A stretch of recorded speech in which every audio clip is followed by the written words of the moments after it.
Hello students, अस्सलाम वालेकुम। उम्मीद है आप सब खैरियत से होंगे। हमने फर्स्ट ईयर मैथमेटिक्स के लास्ट लेक्चर में चैप्टर नंबर 2 कंप्लीट कर लिया था। उसका नाम था real and complex number systems. I hope कि आप उस चैप्टर से कंप्लीट अंडरस्टैंड हो गए होंगे। आज हम शुरू करने के लिए जा रहे हैं चैप्टर नंबर 7। काफ़ी दिनों से स्टूडेंट मुझसे कह रहे थे कि सर आप चैप्टर नंबर 7 कब शुरू करवाएंगे। तो मैंने उनसे प्रॉमिस किया था कि जैसे ही चैप्टर नंबर 2 ख़त्म होगा मैं चैप्टर नंबर 7 शुरू करवा दूँगा।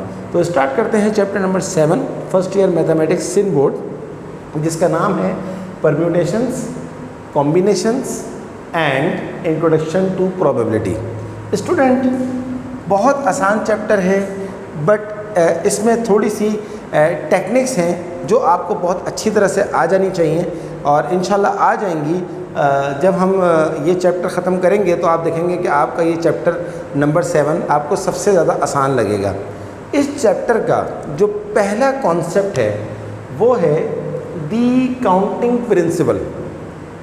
आज के लेक्चर में मैं आपको एक्सरसाइज शुरू नहीं करवाऊंगा, एक्सरसाइज 7.1 शुरू नहीं करवाऊंगा। आज के लेक्चर में मैं आपको सिर्फ इंट्रोडक्शन दूंगा और मैं आपको बताऊंगा कि असल में काउंटिंग प्रिंसिपल है क्या। उसके लिए मैंने काफ़ी सारी एग्जांपल्स कलेक्ट करी हैं ताकि जब हम एक्सरसाइज शुरू करें तो आपको बहुत अच्छी तरह से समझ में आ जाए। तो स्टार्ट करते हैं काउंटिंग प्रिंसिपल। काउंटिंग प्रिंसिपल की डेफिनेशन समझने के लिए हम जो है वो देखते हैं कि हमारे पास क्या क्या चीज़ है और किस किस तरह हम इसको अंडरस्टैंड कर सकते हैं। हम इसको एक एग्जाम्पल से जो है वो समझने की कोशिश करते हैं। लेट अस सपोज आपके पास आपकी कबर्ड में 2 पैंट्स हैं और 3 शर्ट्स हैं। आपके पास 2 पैंट्स हैं और 3 शर्ट्स हैं, तो आप कितने अपने इन दोनों की मदद से, 2 पैंट और 3 शर्ट की मदद से आप कितने पैंट शर्ट्स या सूट्स बना सकते हैं। तो हम एक काम करते हैं, हम 2 पैंट को कह देते हैं एक P1 है और दूसरी पैंट जो है वो P2 है। अब एक पैंट के साथ कितनी चॉइसेस हैं? 3 चॉइसेस। तो हम शर्ट्स को कह देते हैं S1, S2, S3। और अगर आप पैंट नंबर 1 यानी कि अगर आप ब्लैक कलर की फॉर एग्जांपल पैंट जो है वो नहीं यूज़ करना चाह रहे हैं, आप दूसरी पैंट यूज़ करना चाह रहे हैं, तो इसके साथ भी आपके पास 3 चॉइसेस हैं, S1, S2, S3। तो अब आपके पास टोटल कितने सूट्स बन सकते हैं? देखिए, एक हो गया P1 S1 1 सूट, एक हो गया P1 S2 2 सूट, एक हो गया P1 S3 3 सूट्स। तो P1 के साथ यानी कि पैंट नंबर 1 के साथ आप 3 सूट्स बना सकते हैं। अब बात करते हैं पैंट 2 की। पैंट 2 में आप कितने सूट बना सकते हैं? एक हो गया P2 S1 शर्ट नंबर 1 के साथ, एक हो गया P2 S2 शर्ट नंबर 2 के साथ, एक हो गया P2 S3 शर्ट नंबर 3 के साथ। तो यहाँ से भी आप 3 सूट्स बना सकते हैं। तो टोटल आप कितने सूट्स बना सकते हैं? टोटल आप बना सकते हैं 6 सूट्स, यानी कि 2 पैंट्स हैं आपके पास और 3 शर्ट्स हैं, तो उससे आप टोटल 6 सूट बना सकते हैं। यानी कि इन शॉर्ट आपके पास 2 पैंट्स हैं और 3 शर्ट्स हैं, तो आप 2 × 3 6 सूट्स बना सकते हैं। And this is the basic of counting principle. ये काउंटिंग प्रिंसिपल का बेसिक है कि आपके पास कितने नंबर ऑफ वेज हैं 2 पैंट और 3 शर्ट के साथ सूट्स बनाने के। तो आपके पास टोटल 6 वेज हैं, 6 रास्ते हैं आपके पास जो आप बना सकते हैं। डायरेक्ट मल्टीप्लाई कर दिए, ये मैंने आपको बाकायदा करके बताया। तो एग्जाम्पल्स और भी बहुत सारी मैं करवाने जा रहा हूँ ताकि आपका कॉन्सेप्ट बिल्कुल क्लियर हो जाए। लेट्स सपोज ये एग्जाम्पल नंबर 1 थी। लेट्स सपोज आपके पास एक और एग्जाम्पल है, आपके पास 4 डिजिट्स हैं 2, 3, 4, 5। टोटल आपके पास हैं 4 डिजिट्स और आपको इन 4 डिजिट्स की मदद से 3 डिजिट नंबर बनाना है। आपको क्या करना है, इन 4 डिजिट्स की मदद से 3 डिजिट नंबर बनाना है। लेकिन एक कंडीशन है, नो नंबर इज रिपीट, यानी कि एक नंबर सिर्फ एक ही दफ़ा आ सकता है। तो देखिए, आपके पास 3 डिजिट नंबर बनाना है, तो आपके पास ये 3 डिजिट्स हैं। 3 डिजिट नंबर बनाने का मतलब है, मिसाल के तौर पर एक बन जाएगा 234, 234, एक बन जाएगा 245, एक बन जाएगा 345 एंड सो ऑन।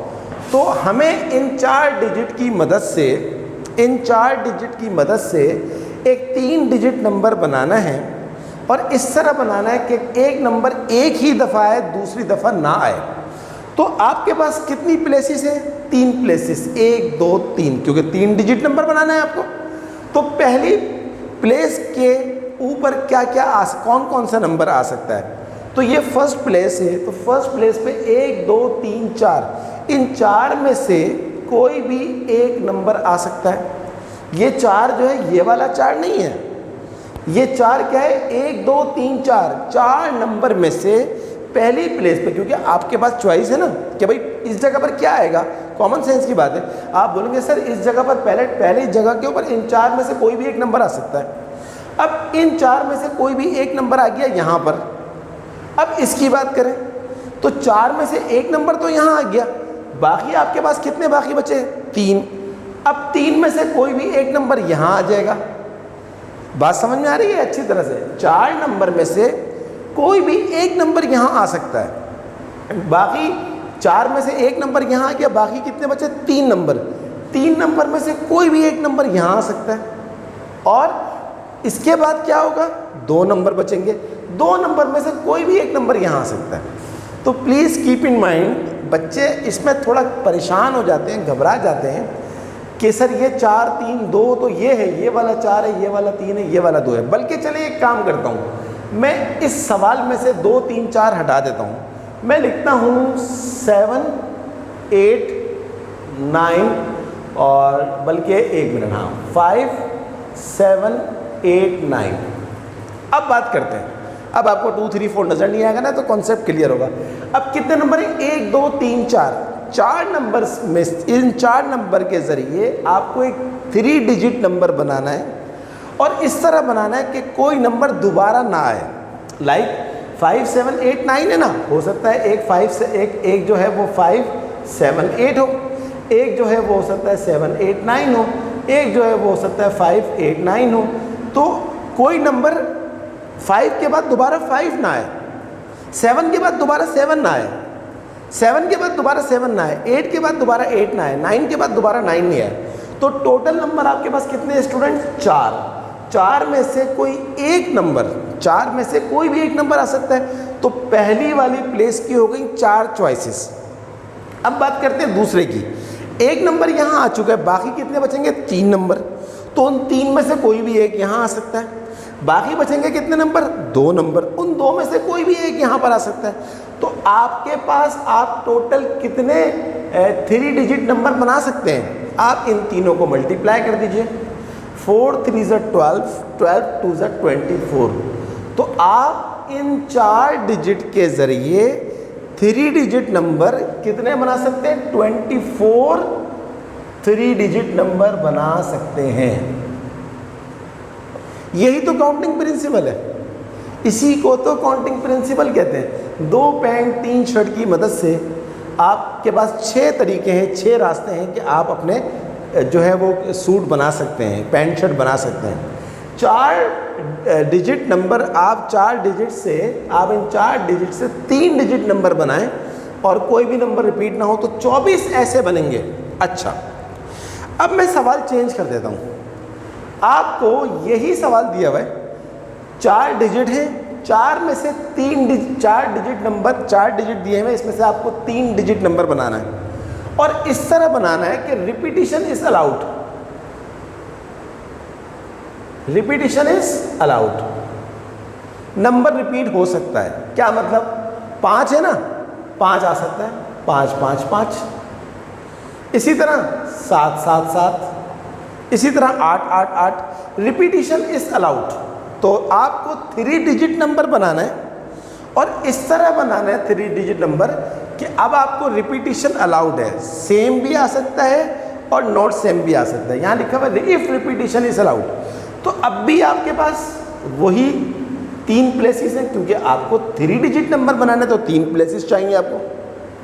पहली प्लेस पे क्या आ सकता है? कितने नंबर से? 1 2 3 4। 4 में से कोई भी एक आ सकता है, लेकिन जो यहाँ आया वो यहाँ भी आ सकता है क्योंकि रिपीटिशन इज अलाउड है। तो यहाँ भी तो 4 आएगा क्योंकि रिपीटिशन अलाउड है। जो यहाँ आ सकता है वो यहाँ पर रिपीट हो सकता है क्योंकि रिपीट हो रहा है। 5 जो है वो 2 दफ़ा आ सकता है, सही है। इसी तरह तीसरी पोजीशन पे भी 4 में से कोई भी एक आ सकता है। रिपीटिशन नॉट अलाउड था तो जो यहाँ आ गया वो यहाँ नहीं आ सकता, जो यहाँ आ गया वो यहाँ नहीं आ सकता। लेकिन रिपीटिशन में जो यहाँ आ गया वो यहाँ भी आ सकता है, वो यहाँ भी आ सकता है। तो अब आपके पास कितने बने? 4 4 16, 16 4 30, 16 4 64 3 डिजिट नंबर। यही तो है काउंटिंग प्रिंसिपल। काउंटिंग प्रिंसिपल कोई बहुत लंबी चौड़ी डेफिनेशन नहीं है, कॉमन सेंस के क्वेश्चंस हैं। Repetition not allowed and repetition allowed, ये बार बार आपके सामने आता रहेगा। और जब आपकी एक दफ़ा प्रैक्टिस हो जाएगी तो इंशाल्लाह बहुत अच्छे हो जाएंगे। चलिए कुछ और एग्जांपल्स करते हैं। आज की जो हमारी लेक्चर है वो किसके ऊपर कंसिस्ट कर रहा है? वो कंसिस्ट कर रहा है इंट्रोडक्शन के ऊपर। Next example number 3।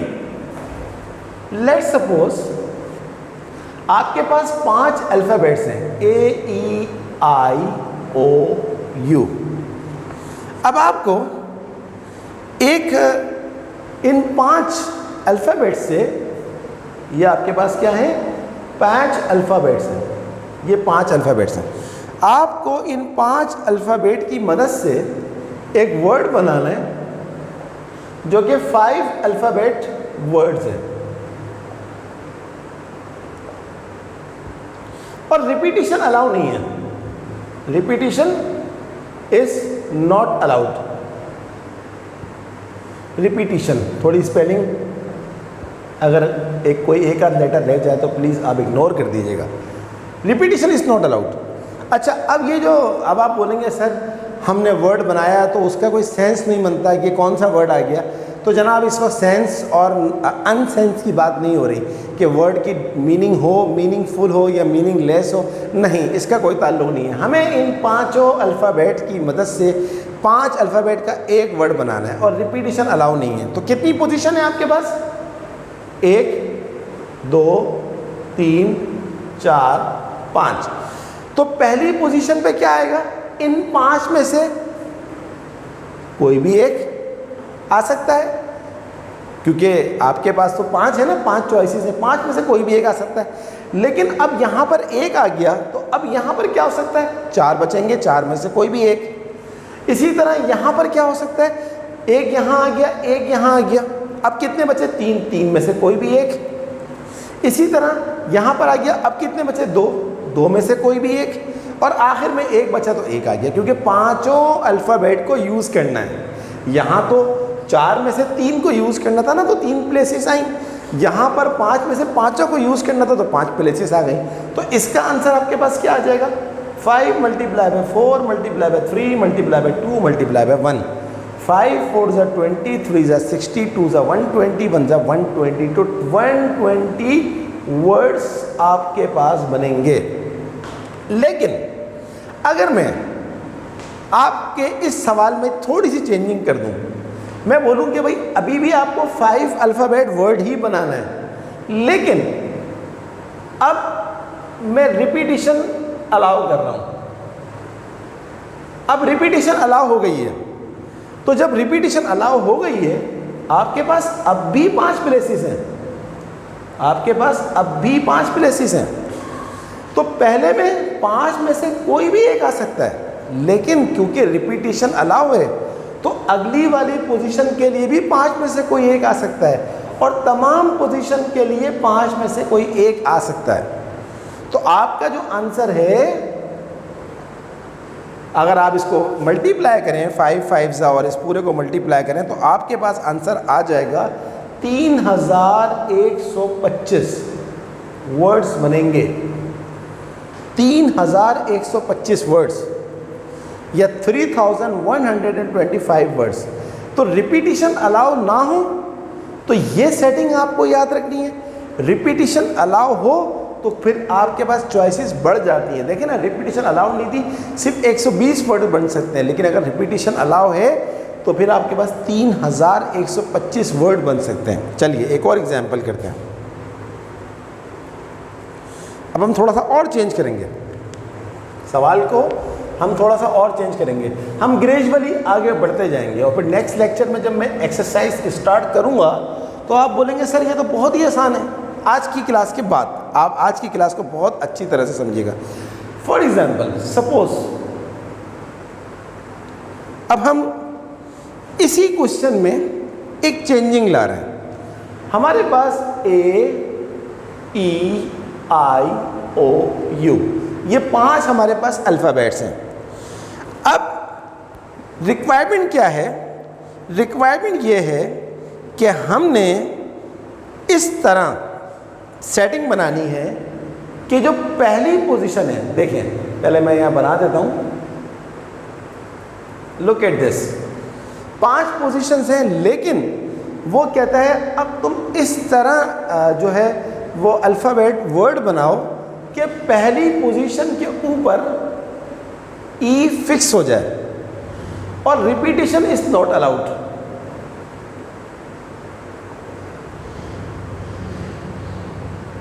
तो अब भी 5 अल्फ़ाबेट का वर्ड ही बन रहा है, लेकिन पहली पोजीशन के ऊपर वो कह रहा है कि ई को फिक्स कर दो, ई हमेशा पहली पोजीशन पर आए। तो अब आपके पास ई तो यहाँ आ गया, बाकी कितने बचे? 1 2 3 4। तो इस पोजीशन पे क्या होगा? 4 में से कोई भी एक, और जो यहाँ आ जाएगा वो यहाँ नहीं आएगा क्योंकि रिपीटिशन इज नॉट अलाउड। तो इस पोजीशन में फिर 3 में से कोई भी एक, इस पोजीशन में 2 में से कोई भी एक, और इस पोजीशन में एक। तो अब आपके पास क्या आंसर आ जाएगा? 4 3 12, 12 2 24, 1 24। तो आपके पास 24 वर्ड्स बनेंगे। ये आपका आंसर है। क्यों? क्योंकि पहली पोजीशन के ऊपर उसने क्या कहा है कि आप ई को फिक्स कर दें। तो जो चीज़ फिक्स हो जाती है फिर वो अपनी जगह से नहीं हटती। तो अब आपके पास खाली 4 चॉइसेस थी। आई होप यू अंडरस्टैंड। तो अब भी 5 अल्फ़ाबेट का वर्ड ही बनेगा, लेकिन ई हमेशा पहले हमें नज़र आएगा। सही है जनाब? अच्छा, but if repetition is allowed, अगर रिपीटिशन अलाउ कर दे 1 2 3 4 5 और ई जो है वो उसी तरह है, वो कहता है ई पहली पोजीशन पे ही रहेगा। अगर रिपीटिशन अलाउ हो जाए या रिपीटिशन अलाउ ना हो, ई अपनी पोजीशन पे रहेगा। तो अब आपके पास क्या होगा? ई तो यहाँ आ गया, बाकी कितने बचे? 1 2 3 4। 4 में से कोई भी एक यहाँ आ सकता है, लेकिन क्योंकि रिपीटिशन अलाउ है तो जो यहाँ आ सकता है वो यहाँ भी आ सकता है, जो यहाँ आ सकता है वो यहाँ भी आ सकता है, जो यहाँ आ सकता है वो यहाँ भी आ सकता है। सॉरी, एक छोटी सी मिस्टेक कर दी। क्योंकि रिपीटिशन अलाउ है तो इसलिए ई यहाँ आ सकता है, तो ई यहाँ भी तो आ सकता है। तो अब आपके पास 5 में से कोई भी यहाँ आ सकता है, आपके पास 5 में से कोई भी यहाँ आ सकता है, 5 में से। भले ई यहाँ पर फिक्स है, लेकिन यहाँ पर ई फिक्स हो गया, इसका मतलब ये नहीं है कि अब ई यहाँ नहीं आ सकता। आपके पास आ सकता है ई, क्योंकि रिपीटिशन अलाउ है। तो इसलिए यहाँ ई फिक्स करने के बाद भी 5 में से कोई एक आ सकता है, यहाँ भी 5 में से कोई एक आ सकता है, यहाँ भी 5 में से कोई एक, यहाँ भी 5 में से कोई एक। तो अब आपका जो आंसर आ गया, अगर आप गौर से देखें इसको, कि आपके पास कितनी पोजीशंस हैं? 4 पोजीशंस। 1 मिनट, बल्कि सॉरी, छोटी सी एक और मिस्टेक हो गई है, एक छोटी सी मिस्टेक और हो गई है। मैं इसको एक दफ़ा फिर देख लूँ।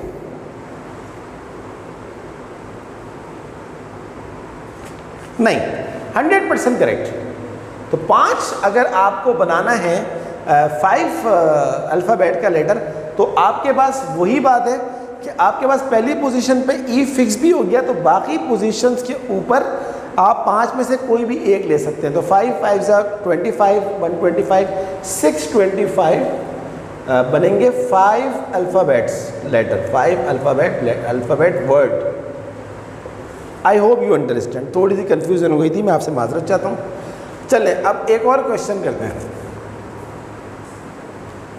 आज की क्लास के बाद इंशाल्लाह आपके लिए एक्सरसाइज बहुत आसान हो जाएगी।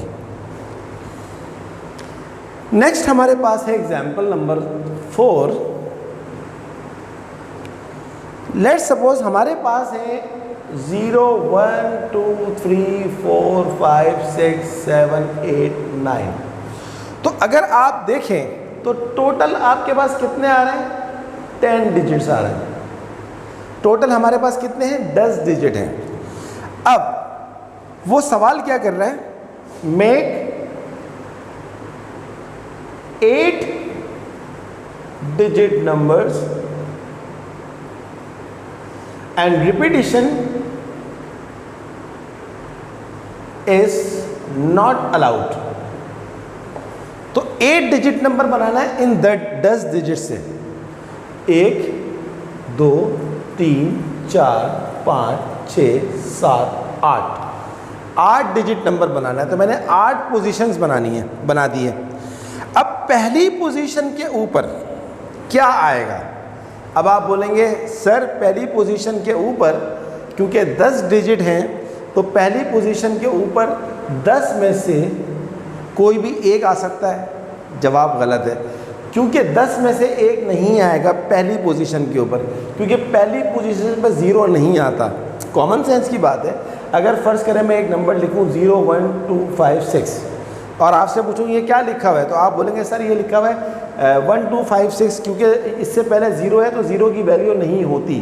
तो पहली पोजीशन पे क्योंकि 0 नहीं आ सकता तो आपके पास बचेंगे टोटल 0 को हटा के 9 डिजिट्स। तो 9 में से कोई एक आ सकता है। बट इसके बाद आपके पास एक तो यहाँ चला गया, लेकिन 0 पहली पोजीशन पे नहीं आ सकता, 0 दूसरी पोजीशन पे तो आ सकता है। तो एक डिजिट यहाँ चला गया 0 के अलावा, बाकी बचे 9 डिजिट 0 को मिला के। तो दूसरी पोजीशन में 9 में से कोई भी एक आ सकता है। और अब एक यहाँ चला गया तो फिर 8 में से कोई भी एक, फिर 7 में से, फिर 6 में से, फिर 5 में से, फिर 4 में से और फिर 3 में से। अब आप क्या करें? इन सबको मल्टीप्लाई कर दीजिए, आपका आंसर आ जाएगा मल्टीप्लाई करके। मल्टीप्लाई मैं आपके लिए छोड़ रहा हूं। बट अगर रिपीटिशन अलाउ कर दूं, इफ रिपीटिशन इज अलाउड, तो अब भी 1 2 3 4 5 6 7 8। अब अगर रिपीटिशन अलाउ हो गया है तो पहली पोजीशन के ऊपर तो वही बात 0 नहीं आ सकता, तो 9 में से कोई भी एक आ जाएगा। 0 को हटा के बचे 9। लेकिन दूसरी पोजीशन के ऊपर क्योंकि रिपीटिशन अलाउ है तो अब 0 को भी शामिल कर लेंगे और इसको भी शामिल कर लेंगे। तो 10 में से कोई भी एक आ सकता है, यानी कि इसका आंसर जो आ रहा है वो आ रहा है 9 मल्टीप्लाई बाय 10 की पावर 1 2 3 4 5 6 7, 10 की पावर 7 वर्ड्स, सॉरी क्या है, डिजिट्स बनेंगे। 8 डिजिट नंबर बनेगा। आई होप यू अंडरस्टैंड कि कितना आ रहा है ये, कि आपके पास कितनी पोजीशन है? 1 2 3 4 5 6 7 8 पोजीशन के ऊपर। बात समझ में आई स्टूडेंट्स? किस तरह हम करेंगे इसको? तो इस बात को आप हमेशा याद रखिएगा कि किस तरह आपको 0 का ख्याल करना है कि 0 पहली पोजीशन पे नहीं आए। इस टाइप की जब आप चीज़ें करेंगे तो आपके कॉन्सेप्ट बिल्कुल क्लियर हो जाएंगे। चलिए एक और सवाल करते हैं। अगर फ़र्ज़ करें इसी सवाल के अंदर हम एक और चेंजिंग लेकर आते हैं। अगर आप फ़र्ज़ करें 5 नंबर, एग्जाम्पल नंबर 5, आपके पास 0 1 2 3 4 5 6 7 8 9, ये आपके पास 10 डिजिट्स दिए हुए हैं। और आपको बनाना है इन 10 डिजिट्स की मदद से 5 डिजिट नंबर।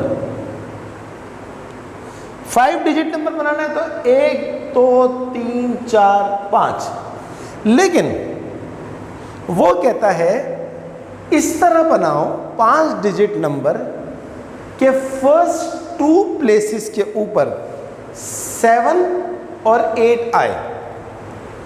इस तरह 5 डिजिट नंबर बनाओ। क्वेश्चन है ये, मैं क्वेश्चन नहीं लिख रहा।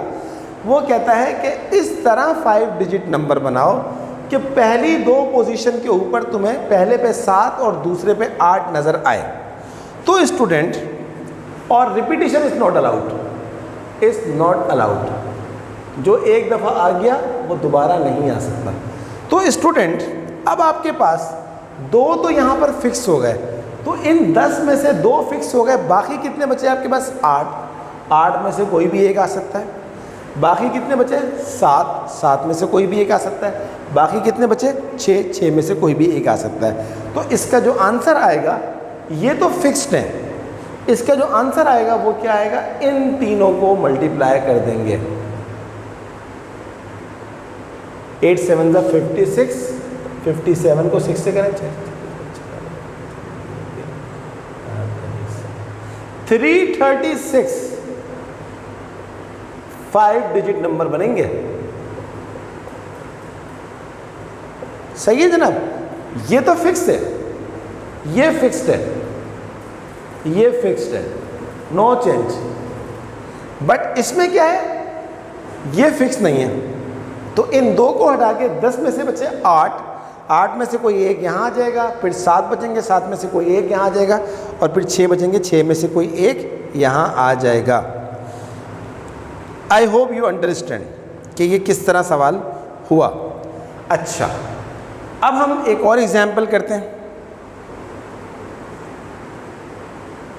6, एग्जाम्पल नंबर 6। लेट सपोज आपके पास है 1 2 3 4 5 6, आपके पास है टोटल 6 डिजिट्स। लेट सपोज आपके पास है 6 डिजिट्स, और वो कहता है तुम इन 6 डिजिट की मदद से क्या करो? 3 डिजिट इवन नंबर बना के दिखाओ।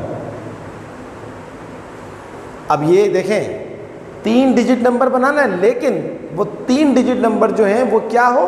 वो इवन नंबर हो। तो स्टूडेंट, ये बात आपको पता होगी, और नहीं है तो सुन लें, किसी भी नंबर के आखिर में अगर इवन नंबर आए तो वो हमेशा इवन, पूरा का पूरा जो डिजिट नंबर होता है वो इवन नंबर होता है। क्या मतलब?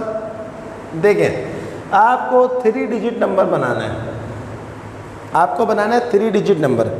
तो आखिरी पोजीशन के ऊपर क्या क्या आ सकता है?